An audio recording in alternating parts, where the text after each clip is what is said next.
నమస్కారం వార్తలకు స్వాగతం ముందుగా ముఖ్యాంశాలు మాజీ మంత్రి హరీష్ రావు మీడియా సమావేశం పలు అంశాలపై వివరణ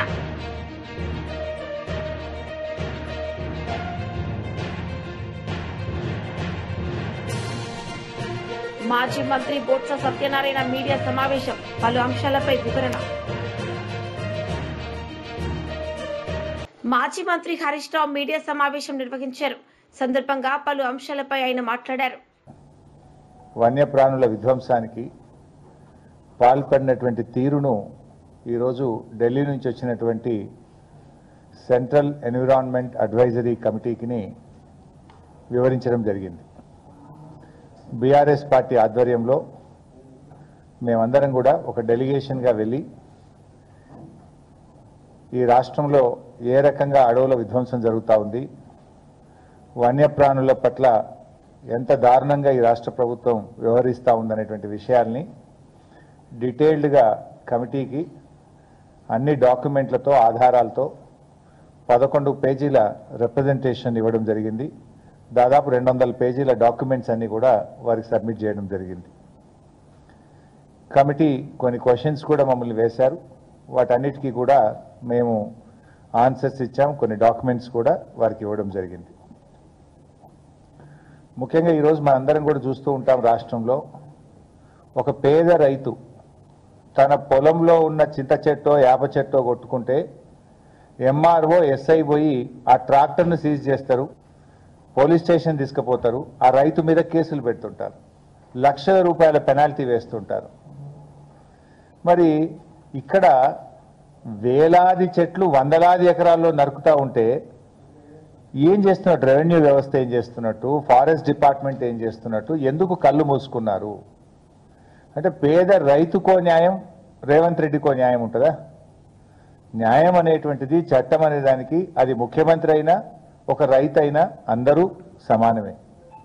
ఇక మనందరం కూడా చూస్తాం, మన హైదరాబాద్లో జూబ్లీ హిల్స్లో కావచ్చు, బంజారా హిల్స్లో కావచ్చు, హైదరాబాద్ నగరంలో ఎవరైనా ఇల్లు కట్టాలంటే మన వాల్తా చట్టం ఏం చెప్తుందంటే, వాల్తా చట్టం ప్రకారంగా వాళ్ళు ఆన్లైన్లో డిపార్ట్మెంట్కు గ్రామీణ ప్రాంతాలైతే 50 రూపాయలు, పట్టణ ప్రాంతం అయితే 100 రూపాయల ఛాలెంజ్ కట్టి నేను ఇల్లు కట్టాలనుకుంటున్నా, ఈ చెట్టు కొట్టాల్సిన అవసరం ఉందని దరఖాస్తు చేయాలి. ఆ దరఖాస్తును పరిశీలించిన తర్వాత కమిటీ ఒక్కొక్క చెట్టుకు 450 రూపాయలు డిపాజిట్ చేయమని చెప్తుంది. అదేవిధంగా ఒక చెట్టు కొడితే 2 చెట్లు పెంచాలనే నిబంధన ఉంటుంది. సో దాన్ని ఆ కమిటీ రికమెండ్ చేసిన తర్వాత 450 రూపాయలు ఫారెస్ట్ డిపార్ట్మెంట్ కట్టిన తర్వాత అనుమతి ఇచ్చిన తర్వాత చెట్టు కొట్టాలి. కానీ ఇక్కడ దరఖాస్తే పెట్టలేదు. ఇక్కడ ఎక్కడ కూడా అటవీ శాఖకు అనుమతి కూడా కోసం దరఖాస్తు కూడా పెట్టలేదు. చట్టం ఏం చెప్తుందంటే అటవీ భూముల్లో చెట్టు కొట్టడం కాదు, నీ సొంత పట్టా భూమిలోనైనా నీ హౌస్ సైట్లోనైనా ఎక్కడ చెట్టు కొట్టినా డిపార్ట్మెంట్ యొక్క అనుమతి తీసుకోవాలని చెప్పి మన చట్టం చెప్తుంది.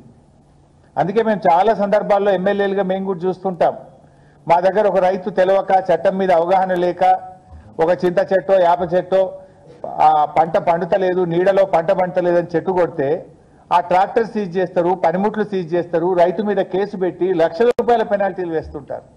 కానీ ఇక్కడ ఏమైంది, కంచే చేను మేసినట్టుగా ఇవాళ మొత్తం రాష్ట్ర ప్రభుత్వమే బుల్డోజ్ చేస్తూ ఉంది. రాష్ట్ర ప్రభుత్వమే వేలాది చెట్లను ఈరోజు నరికివేత చేసింది.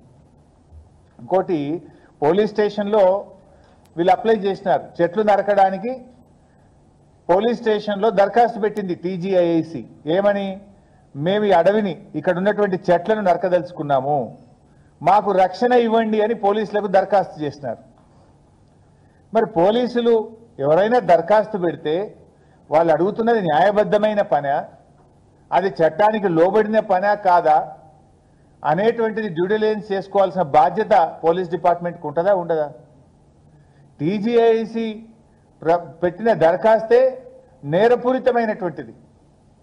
పోలీసు ఏం చేయాల్సి ఉండే, మీరు చెట్లు కొడుతున్నారు కదా, దీనికి ఫారెస్ట్ డిపార్ట్మెంట్ అనుమతి ఉందా, ఇది వాల్తా చట్టానికి లోబడి ఉందా, వైల్డ్ లైఫ్ యాక్ట్కు లోబడి ఉందా, అవన్నీ చూసిన తర్వాత పోలీసులు అనుమతి ఇవ్వాల్సినటువంటి బాధ్యత ఉంటుంది.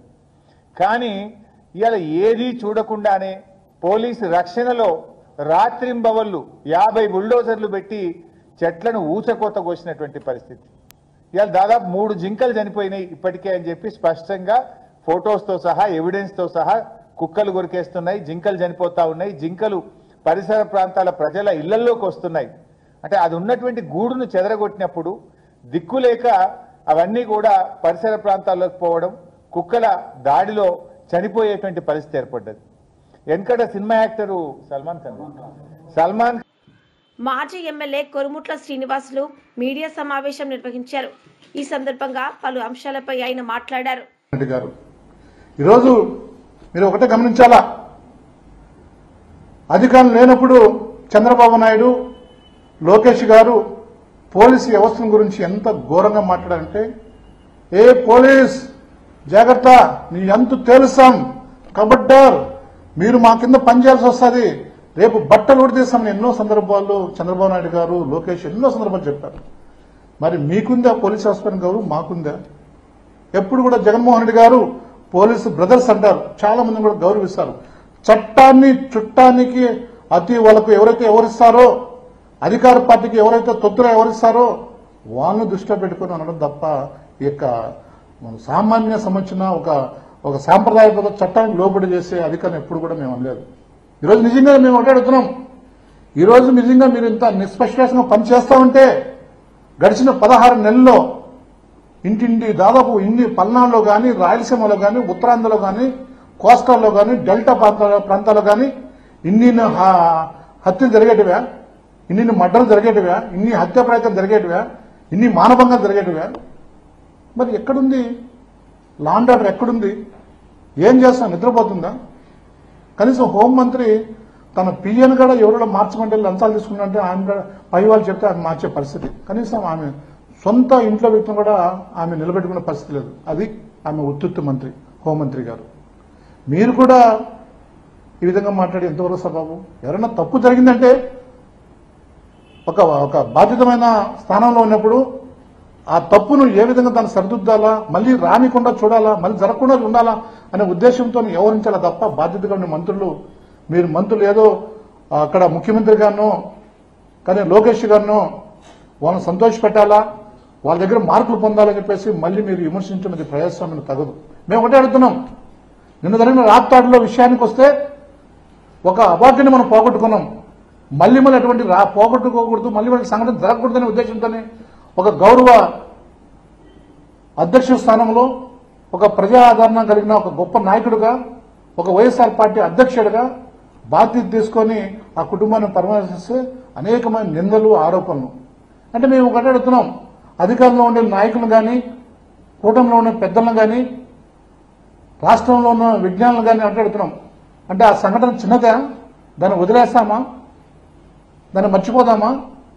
అంటే మీ దృష్టిలో మళ్ళీ రిపీట్ కావాలనా?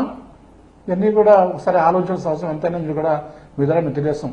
ఈరోజు ఒక ముఖ్యమంత్రి గారు ఒక పర్యటనకి వెళ్ళిపోయినప్పుడు కేవలం మీరు 1+1 ఎస్కార్ట్ ఇచ్చి ఈరోజు మన జరిగిన సంఘటన చూస్తాం అనంతపూర్లో. వేల మంది, దాదాపు 1000 మంది వస్తే కనీసం అని పోలీసులు మీరు సెక్యూరిటీ పెట్టిన పరిస్థితి. పైగా ఒక పార్లమెంట్ సభ్యుడు అంటాడు, అయ్యా పార్లమెంట్ సభ్యుడు కృష్ణదేవరావు గారు, మీరు గుర్తుపెట్టుకోండి, మీరు ఏ పార్టీ నుంచి గెలిచారు, ఏ పార్టీ నుంచి మీకు రాజకీయ మీకు భిక్షం వచ్చింది, ఏ రాజకీయం మీకు ఏ పార్టీ భిక్ష పెట్టింది? జగన్మోహన్ రెడ్డి గారు భిక్షం పెడితే మీరు పార్లమెంట్ మెంబర్ అయ్యారు. అది గుర్తుపెట్టుకోండి. ఈరోజు మీరు పార్లమెంట్ సభ్యులైనారు అనే విర్రవిగ్గాడకండి. ఎప్పుడు కూడా మీరు గతం గుర్తు తెచ్చుకోవాలా. ఈరోజు జగన్మోహన్ రెడ్డి వల్ల మీది లా అండ్ ఆర్డర్ ఆటంకాలు కలుగుతాయంట. జగన్మోహన్ రెడ్డి వల్ల ఇబ్బంది కలుగుతుందంట సొసైటీకి. ఎవరి వల్ల ఇబ్బందో, ఎవరి వల్ల అపాయమో, ఎవరి వల్ల నష్టమో అనేది కూడా ఒకసారి కూడా పెద్దలు కూడా గౌరవం గుర్తు తెచ్చుకోవాలా. ఈరోజు నిజంగా అదే మాట కానీ అనుంటే, అదే కానీ జగన్మోహన్ రెడ్డి గారి కన్ను ఎరేసి క్యాడర్కి చెప్పి మీరు బలంగా ఉండండి చూడండి అంటే ఏమైపోతుంది తెలుగుదేశం క్యాడరు, ఏమైపోతుంది తెలుగుదేశం పార్టీ, ఏమైపోతుంది కూటమి పార్టీ? ఆయన ఒక డిసిప్లిన్ కాబట్టి, ఒక మంచి వ్యక్తి కాబట్టి, ఒక సాంప్రదాయమైన వ్యక్తి కాబట్టి ఒక రాజ్యాంగ పదవిలో ఉన్నాడు కాబట్టి చట్టం తన పని చేసుకుంటది, చూసుకుంటది. మనం జాగ్రత్తగా ఉండాలి, ప్రజాస్వామ్య పద్ధతిలో మనం వ్యవహరించాలా, అది వ్యవస్థ చూస్తుంది, మనం సమయం పాటించని చెప్పిన వ్యక్తి జగన్మోహన్ రెడ్డి గారు. మీరు ఎన్ని లేకుండా ఇష్టం వచ్చినట్టు నోరు ఉంది కదా అని చెప్పేసి అది పారేసుకోవడం మంచిది కాదు. ఇది ప్రజాస్వామ్యం మంచిది కాదు. అధికారం అనేది ఈ రోజు మీరు చూసారు, 11 నెలలైంది. ఏ రోజు మీరు చెప్పిన వాగ్దానం ఒక్కటి కూడా నెరవేర్చరా. ఏ రోజు కూడా మీరు చెప్పిన సూపర్ 6 కదా, కనీసం ఒకటంటే ఒకటి కూడా ప్రజలు ఈ రోజు గ్రౌండ్ కానీ పరిస్థితి మనం చూస్తున్నాం. ఎక్కడ కానీ ఈ రోజు ప్రజలందరూ కూడా ఇబ్బంది పడుతున్నారు. ముఖ్యంగా మహిళలు, వెహికల్ సెషన్లు, డ్వాక్రా మహిళలు, రైతాంగము, యువత, అనేకమైన కూడా మీరు ఇచ్చిన ఎన్నికలు ఇచ్చిన మీరు వాగ్దానాలు ఏ ఒక్కటి కూడా నెరవేర్చాల. పూర్తిగా అది మొత్తం టోటల్ గా డ్యామేజ్ అయ్యే పరిస్థితి ఉన్నది. ఇవన్నీ కూడా ప్రజలు దృష్టిలో పెట్టుకున్నారు. అంత ఈజీగా మర్చిపోరు. మీరేదో సంకల గుద్దుకొని మేము ఉన్నాం అధికారం అని కదా. అధికారం ఎప్పుడు శాశ్వతం కాదు. ప్రజలే ఈ ప్రజాస్వామ్యంలో ప్రజలే ప్రభువులు, వాళ్ళే రారాజులు, వాళ్ళే దేవుళ్ళు. ఏదైతే వాళ్ళ యొక్క తీర్పిస్తారో అదే మ్యాండేట్. ఖచ్చితంగా రాబోయే రోజులు ఖచ్చితంగా ఈ రోజు ప్రజల పక్షాన్ని ఎవరైతే పోరాడతారో, ప్రజల పక్షాన్ని ఎవరైతే ఉంటారో, ప్రజలకు ఎక్కడైతే భరోసా ఇస్తారో, ప్రజలకు ఎవరికైతే నమ్మకంగా ఉంటారో ఖచ్చితంగా ప్రజలు కూడా దాన్ని అన్వేషిస్తున్నారు. తప్పని చేశాము. రాబోయే కాలం ఖచ్చితంగా తీర్పు మరోలాగా ఉంటుందని కూడా ప్రజల. BJP leader Eleti Maheshwar Reddy media సమావేశం నిర్వహించారు. ఈ సందర్భంగా పలు అంశాలపై ఆయన మాట్లాడారు. కేవలం ఇవన్నీ కప్పిపుచ్చుకోవడానికి, తన పదవిని కాపాడుకోవడానికి నరేంద్ర మోడీ గారి మీద విమర్శ చేస్తున్నటువంటి రేవంత్ రెడ్డి గారు, మీ స్థాయిని మించి మీరు మాట్లాడుతూ ఉన్నారు. నరేంద్ర మోడీ గారు మీరు ఏ గడ్డ మీద అయితే మీరు మాట్లాడారో ఆ గడ్డను 3 సార్లు ముఖ్యమంత్రిగా, ఈ దేశానికి 3 సార్లు ప్రధానమంత్రిగా ప్రజలు వారిని ఎన్నుకొని వారిని గౌరవించినటువంటి మహానాయకుడు గురించి మీరు మాట్లాడే అర్హత మీకు ఉన్నదా, నైతిక అర్హత మీకు ఉన్నదా అని చెప్పి అడుగుతున్నా. ఈరోజు విభజన చేస్తున్నది ఎవరు? ఈ రాష్ట్రాన్ని, దేశాన్ని అతలాకుతలం చేసింది కాంగ్రెస్ పార్టీ కాదని అడుగుతున్నా. మతాల పేరిట విభజన చేసింది కాంగ్రెస్ పార్టీ కాదని అడుగుతున్నా. ఈ దేశాన్ని ముక్కలు చేసింది కాంగ్రెస్ పార్టీ కాదని అడుగుతున్నా. ఆ రోజు హిందూ వ్యతిరేకిగా హిందువులను ఊచకోత కోసి దేశాన్ని విభజన చేసి మీ స్వార్థం కోసం, నెహ్రూ స్వార్థం కోసం, నెహ్రూ ప్రధానమంత్రి కావాలని ఆ రోజు బ్రిటిషర్ తోటి మీరు చేతులు కలుపుకొని దేశాన్ని విభజన చేసి ప్రధానమంత్రి అయినటువంటి మీ వంశం కాదని అడుగుతున్నా. మీ ప్రధానమంత్రి పదవి కోసం, నెహ్రూ ప్రధానమంత్రి పదవి కోసం దేశాన్ని ముక్కలు చేసేటువంటి కాంగ్రెస్ పార్టీ,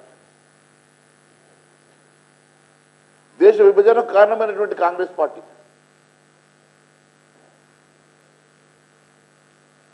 మతాల పేరు మీద విభజన చేసినటువంటి కాంగ్రెస్ పార్టీ, ఆ రోజు కొన్ని లక్షల మంది హిందువులను ఊచకోత కోబడినటువంటి ఆ అంశం ఇంకా ప్రజలు మర్చిపోలేదు.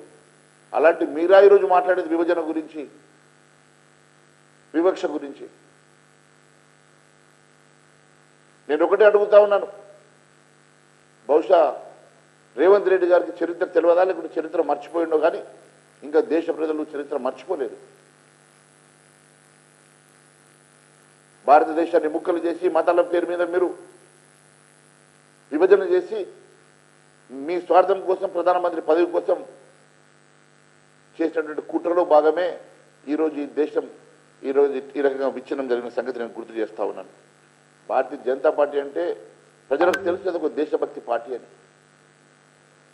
దేశం కోసం, ధర్మం కోసం, ఈ దేశాన్ని అభ్యున్నతి స్థాయిలో తీసుకెళ్లడం కోసం భారతీయ జనతా పార్టీ ఆవిర్భవించి నుంచి పనిచేస్తున్న సంగతి ప్రజలకు తెలుసు. కాబట్టే ఈరోజు 3వసారి కూడా భారతదేశ ప్రధానమంత్రిగా నరేంద్ర మోడీ గారిని గెలిపించే సంగతి గుర్తు చేస్తా ఉన్నాను. ఈరోజు ఇలాగైనా పదవి కాపాడుకోవాలని ఆకాంక్షతో నువ్వు మాట్లాడితే ప్రజలు అమాయకులు కారు. ప్రజలన్నీ గమనిస్తా ఉన్నారు. నేను ఒకటే అడుగుతా ఉన్నాను, ఉల్టా కోత్వాల్ చోరుకు డాంటే అన్నట్టుగా మీరు అక్కడో అహ్మదాబాద్లో మాట్లాడుతున్నారు కదా, మీకు దమ్ము ధైర్యం ఉంటే బహిరంగ చర్చకు సిద్ధంగా ఉన్నాం, మీరు ఎక్కడ పెడతారో చర్చ పెట్టండి. ఈరోజు మీ 6 గ్యారంటీల అంశం కానీ, మీరు ఇచ్చిన హామీల గురించి కానీ ఏ ఒక్క హామీ నెరవేర్చకుండా, 6 గ్యారంటీలు నెరవేర్చకుండా నువ్వు పోయి అహ్మదాబాద్లో మాట్లాడుతున్నావు. ఏదో మొత్తం 20 కోట్ల రూపాయలతోటి నేను రుణమాఫీ చేసిన అని. కనీసం 60% కూడా రుణమాఫీ చేయకుండా తప్పించుకున్నటువంటి దుర్మార్గమైనటువంటి ప్రభుత్వం మీది కాదని అడుగుతున్నా. 420 హామీలు ఎగ్గొట్టినటువంటి పార్టీ మీది కాదని అడుగుతా ఉన్నా. 6 గ్యారెంటీలను ఎగ్గొట్టినటువంటి పార్టీ మీది కాదని అడుగుతా ఉన్నాను. ఏదో చేసినట్టు ఏదో సాధించినట్టు రాహుల్ గాంధీ ఆశయాల కోసం చేసినామంటున్నారు కదా. మరి ఏ రాహుల్ గాంధీ అయితే తెలంగాణకు వచ్చి బహిరంగ ప్రజల పక్షాన. మాజీ మంత్రి బొత్స సత్యనారాయణ మీడియా సమావేశం ఏర్పాటు చేశారు. సందర్భంగా పలు అంశాలపై ఆయన మాట్లాడారు. మనం చూసాం, సాక్షాత్తు ఆ ప్రాంతంలో ఉన్న పోలీసు అధికారులు అంటారు 1100 మందిని మేము వచ్చి సెక్యూరిటీకి కేటాయింపు చేశామంటారు. మీ ద్వారా ఈ రాష్ట్ర ప్రజానీకాన్ని అందరినీ కూడా రిక్వెస్ట్ చేస్తున్నాను, ఆ విజువల్స్ చూడండి, ఎక్కడ చూడండి, అక్కడ 1100 మంది పోలీసులు, కనీసం 110 మంది అయినా కలిపి ఉన్నారా చూడండి, కనిపిస్తున్నారా చూడండి. అదే ఎందుకు ఈ ప్రభుత్వానికి అంత ఆక్రోశం? ప్రజాస్వామ్యంలోనూ ఎన్నుకోబడిన ప్రభుత్వాలు చట్టబద్ధంగా ఎవరికి స్థాయిలో వారికి ఇవ్వాల్సిన రక్షణ కల్పిస్తూ పరిపాలన చేయవలసిన అవసరాలు ఉన్నాయి, ఆవశ్యకత ఉంది. కానీ ఇవాళ అలా జరగట్లే. ఇక్కడ తిరిగి మళ్ళీ ఎదురు దాడి, ఎదురు కేసులు. అక్కడ రామగిరి మండలంలో మా మాజీ శాసనసభ్యుడు ప్రకాష్ మీద, ఆ జిల్లా అధ్యక్షురాల మీద ఒక కేసు పెట్టారు. వైఫల్యం వచ్చి వీరిది, కేసు వచ్చి వాళ్ళది. సాక్షాత్తు రోజున పోలీసు వారే వాళ్ళ తాలూకా మైకులు ఇచ్చి, సార్ మీకు కార్యక్రమం చెప్పండి సార్ మా మైకుల్లో చెప్పిన నేపథ్యం, పోలీసు చెప్పిన రీతిగా అక్కడ ప్రవర్తించిన తీరు. ఈ ప్రభుత్వం చేస్తున్న అరాచకాల్ని,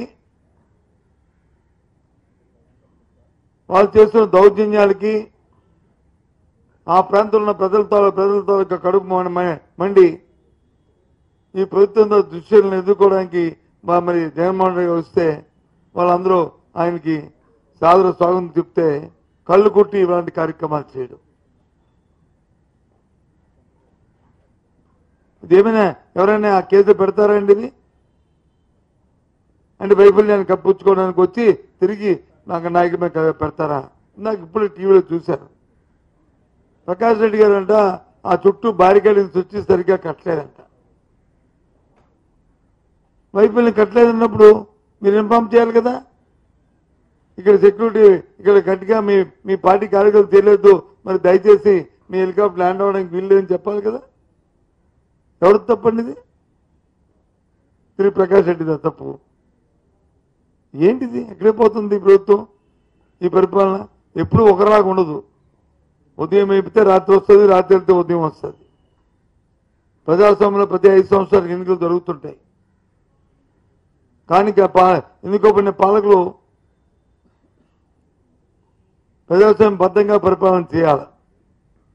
చట్టాన్ని తీసుకుంటే చూస్తూ ఊరుకోదు, చట్టాలు ఊరుకోవు, ప్రజలు వచ్చి తిరగబడతారు, ప్రజా విప్లవం వస్తుంది.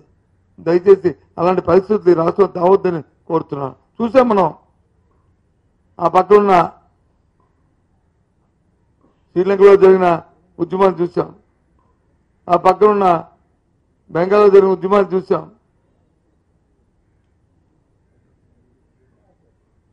ఏ ఒక్కరు కూడా చూస్తూ అది తప్పది. మంది పటిష్టమైన ప్రజాస్వామ్య వ్యవస్థ మంది. ఆ బద్ధంగా వెళ్ళాలి, వ్యవస్థలో వచ్చి మనం చిన్నాభిన్నం చేయడానికి వీల్లేదు, ఎవరికి హక్కు లేదు. ఇవాళ కాదు, రామగిరే కాదు, అంతకుముందు నంద్యాల జిల్లా మహానంది అక్కడ, అంతకుముందు గుంటూరు మిచ్చాటికి వెళ్ళారు అక్కడ. ఎక్కడికి వెళ్ళినా మళ్ళీ పైపెచ్చు హెలికాప్టర్కి వచ్చేది హెలికాప్టర్ ఏ విధంగా ఎగిరింది అని అడుగుతున్నారు, పైకి లేచింది అడుగుతున్నారు. విఐపి వెళ్తున్న హెలికాప్టర్ కానీ చిన్న లోపం జరిగి national spokesperson Shehzad Poonawalla media సమావేశం నిర్వహించారు. సందర్భంగా పలు అంశాలపై ఆయన మాట్లాడారు. एजेंसीज, हमारी anti terror agencies, prosecution agencies और इंटेलिजेंस एजेंसीज को एक बहुत बड़ी उपलब्धि और जीत हासिल हुई है. जब मुंबई का हत्यारा 26/11 आतंकी हमले का सबसे बड़ा साजिशकर्ता माना जाने वाला और 160 लोगों से अधिक निर्दोषों के गुनहगार को उसके गिरेबान पर उसकी गर्दन पकड़कर उसे 7 समंदर पार भारत के अंदर घसीटकर न्याय के पथ पर और न्याय की दहलीज पर लाने का काम आज किया जा रहा है. तहव्वुर राणा का जो एक्सट्रेडिशन है, इसका जो प्रत्यर्पण है, ये कोई आम एक्सट्रेडिशन या आम प्रत्यर्पण नहीं है. ये नए भारत के संकल्प का प्रतिबिंब है जिसे 2019 में प्रधानमंत्री नरेंद्र मोदी जी ने परिभाषित करते हुए कहा था कि अगर कोई भारत की एकता, अखंडता, सुरक्षा, अस्मिता या किसी भी निर्दोष भारतवासी पर हमला करेगा और ऐसी जुर्रत करेगा तो भारत, नया भारत, ऐसे आतंकी को चाहे पाताल से ही क्यों नहीं खोज. కాంగ్రెస్ నేతలు మీడియా సమావేశం నిర్వహించారు. సందర్భంగా పలు అంశాలపై వారు మాట్లాడారు. राइट टू इंफॉर्मेशन एक्ट की धज्जियां उड़ा दी.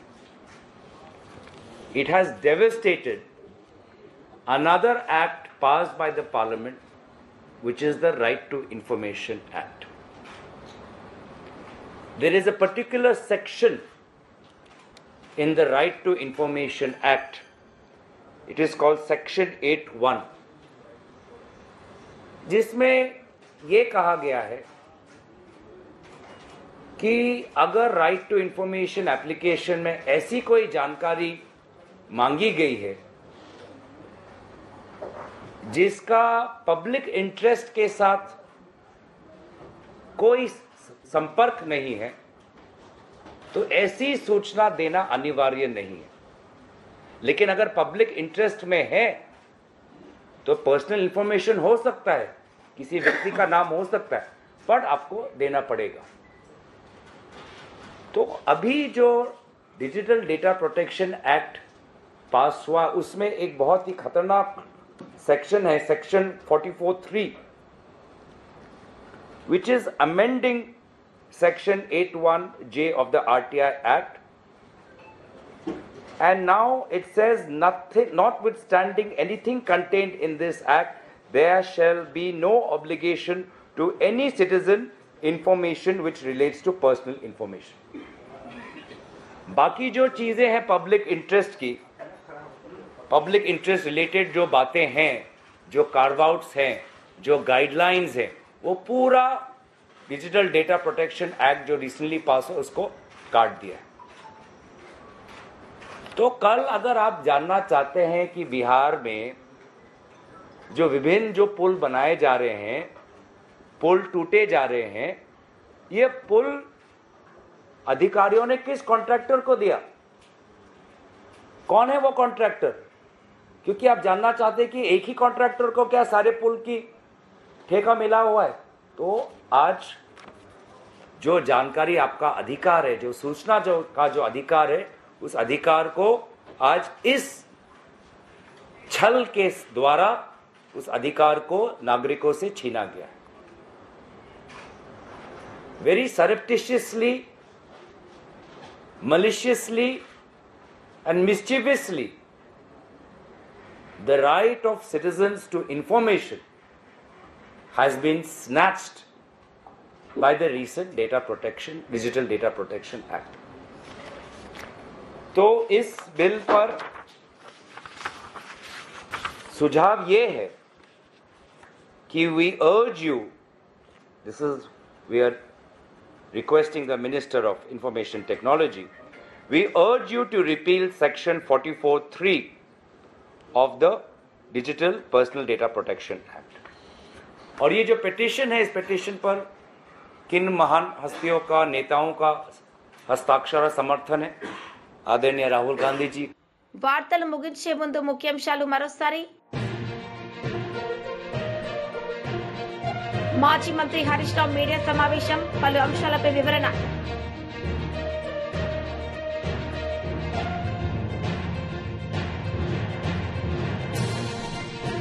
మాజీ మంత్రి బొత్స సత్యనారాయణ మీడియా సమావేశం, పలు అంశాలపై వివరణ. ఈ వార్తలు ఇంతటితో సమాప్తం. తిరిగి ప్రసారమయ్యే వార్తల్లో మళ్ళీ కలుద్దాం.